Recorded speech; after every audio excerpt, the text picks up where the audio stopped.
let's go ahead, Uncle Dave. Let's start out with our first round leaders. I'll go first on this one. Sam Stevens, 60-1. He's in the first group out in the morning. He's been here twice. Very good finishes here. Finished 14th and second.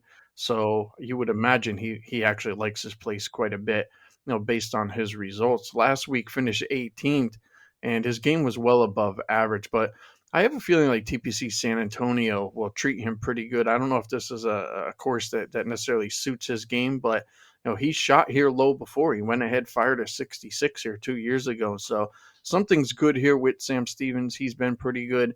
I'm going to go ahead. I'm going to use him as my first round leader at 60-1.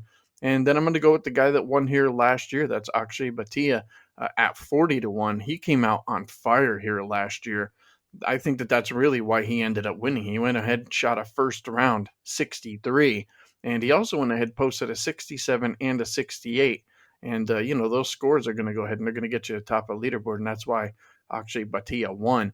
He's been very sharp, 3 top 10s in his last 4 events. And even though he goes out later there in the day there, Uncle Dave, he's paired with a Berg. And I think that, those two together, they can kind of show each other the ropes if need be.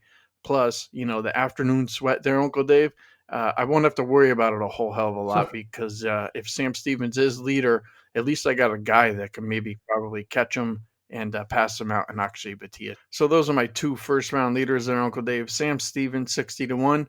Akshay Bhatia at 40-1. What do you got? I love your hedge strategy of not having an afternoon sweat and having a guy that can go low. Um, I took Jordan Spieth at 35-1, and I'm not sure why I won't take him to win. I guess, well, I kind of guess I am sure why. I mean, it's the high variance shots he hits. I mean, he can fire off 4 birdies in a row and then put one in the water. There's just too much upside for a guy that's kind of free of any real holes in his game, and he's shown kind of flashes of his old self this year. And I'm going back to Jake Knapp at 60-1.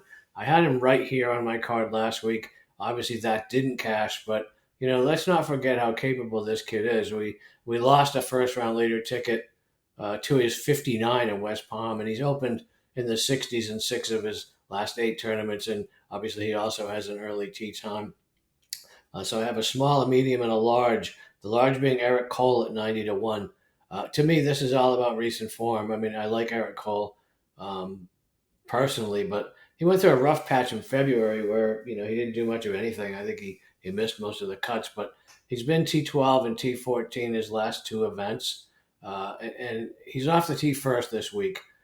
So that's always a bonus. And last week he opened 66 and closed 65. So I think at 90-1, it just seems wrong to me, especially given the huge weather variable this week. So I think I think Eric Cole has a real chance to cash a huge ticket. And I don't usually go rogue on those, but I kind of had to here. So I have Eric Cole, Jordan Spieth, and Jake Knapp. One of those 3 is going to cash a big ticket for us.